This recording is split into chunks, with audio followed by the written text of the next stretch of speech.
Time అంటారు. ఆ time అనేటువంటిది చాలా జాగ్రత్తగా ఉండాలి. ఇరాన్ ఈ టైం ప్రస్తుతం బాగుందనుకుంటోంది. ప్రస్తుతం ఇరాన్ ప్రోత్సాహంతోనే హౌతీలు అటు యెమెన్ నుంచి ఇటు పక్కన సిరియా నుంచి ఇజ్రాయెల్ మీద దాడి చేస్తున్నారు. ప్రపంచ వాణిజ్య నౌకల్ని దిగ్బంధిస్తున్నారు. అట్లాగే లెబనాన్లో ఉన్నటువంటి హెజ్బుల్లా ఇజ్రాయెల్ మీద దాడులు చేస్తుంది. హమాస్ రెచ్చిపోతోంది.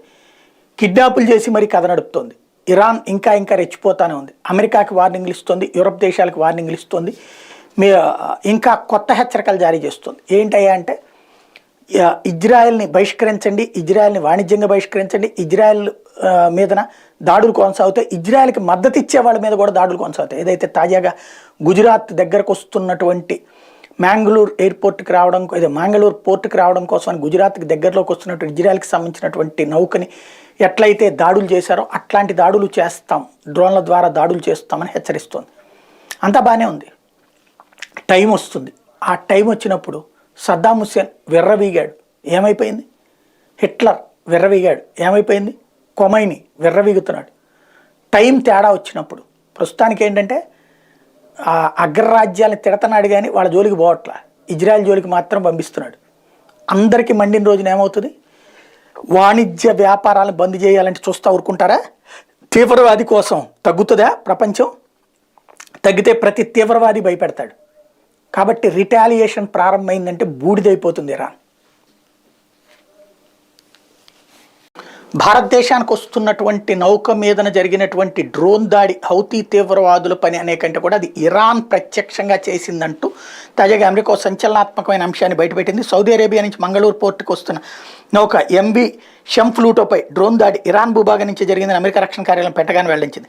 శనివారం గుజరాత్లోని పోర్బందర్ పోర్టుకు 120 నాటికల్ మైళ్ళ దూరంలో జరిగిన దాడితో హౌతీల దుశ్చర్యలు ఎర్ర సముద్రాన్ని దాటాయని పరోక్షంగా ప్రస్తావించింది. అమెరికా రక్షణ శాఖ నివేదికను ఇరాన్ ఖండించింది. హౌతీల దాడులు వెనుక టెహ్రాన్ ప్రమేయం లేదని ఇరాన్ విదేశాంగ సహాయ మంత్రి అలీ బఘేరి వ్యాఖ్యానించారు. ఇరాన్ విదేశాంగ మంత్రి హుస్సేన్ అమీర్ కూడా టెహ్రాన్లో జరిగిన ఒక కార్యక్రమంలో మాట్లాడుతూ అమెరికా వ్యాఖ్యలను ఖండించారు. ఎర్ర సముద్రంలో శనివారం మరోమారు అలజడి నెలకొంది. హౌతీలు 2 నౌకలపై డ్రోన్ దాడులు చేశారు. గాజన్ పతాకంతో వెళ్తున్న నౌకపై దాడి జరగా అమెరికా యుద్ధ విమానం అందులోని సిబ్బందిని కాపాడింది. వాళ్ళలో 25 మంది భారతీయులు ఉన్నారు. దీనిపై అమెరికా నావికాదళం సోషల్ మీడియాలో ఓ పోస్టు పెడుతూ భారత్కు చెందిన నౌకపై యెమెన్ భూభాగం నుంచి హౌతీలు దాడి చేశారని పేర్కొంది. దీనిపై భారత నౌకాదళం వివరణ ఇచ్చింది. తమ మధ్య ఆఫ్రికాలోని గాబన్ దేశానికి చెందిన నౌకని, అయితే భారత్లో కూడా ఎంవి సాయిబాబా పేరుతో రిజిస్టర్ అయి ఉందని పేర్కొంది. మరోవైపు సలీఫ్ తీరానికి 45 నాటికల్ మైళ్ళ దూరంలో నార్వే జెండాతో వెళ్తున్న ఎంవి బ్లామనెన్ అనే నౌకపైన హౌతీలు దాడి చేశారని అమెరికా తెలిపింది. ఎర్ర సముద్రంలో పహారా కాస్తున్న తమ యుద్ధ నౌక ఈఎన్ఎస్ లబూన్ పైన క్షిపణి దాడి జరగగా తమ యాంటీ మిస్సైల్ వ్యవస్థలు ధీటుగా ఎదుర్కొన్నట్టు వివరించింది. హౌతీలు ఇప్పటిదాకా 15 నౌకల మీద దాడులు చేశారు. హౌతీలు ఇరాన్ భూభాగం నుంచే భారత్ తీరంలోని నౌక మీద దాడి చేశారంటూ ఇరాక్ యుద్ధ నిపుణులు కూడా అభిప్రాయపడుతున్నారు. ఇప్పటి వరకు ఈ ఘటనపై ఏ సంస్థ కూడా ప్రకటన చేయలేదు. అయితే ఎర్ర సముద్రంలో హౌతీల దాడులు మాదిరిగానే డ్రోన్ దాడి జరిగింది. హౌతీల వద్ద బాలిస్టిక్ క్షిపణి సమత్-3కి 1500 కిలోమీటర్ల లక్ష్యాన్ని ఛేదించే సామర్థ్యం ఉంది అని బాగ్దాద్లోని విశ్రాంత మేజర్ జనరల్ మాజిద్ అల్ కైసీ చెప్పారు.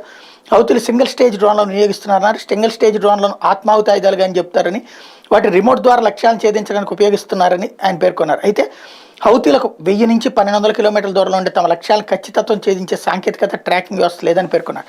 దీన్ని బట్టి హౌతీలకు ఇరాన్ ఇంటెలిజెన్స్ సాయంపై అమెరికా ఇచ్చిన నివేదిక పరోక్షంగా బలపరుస్తోంది.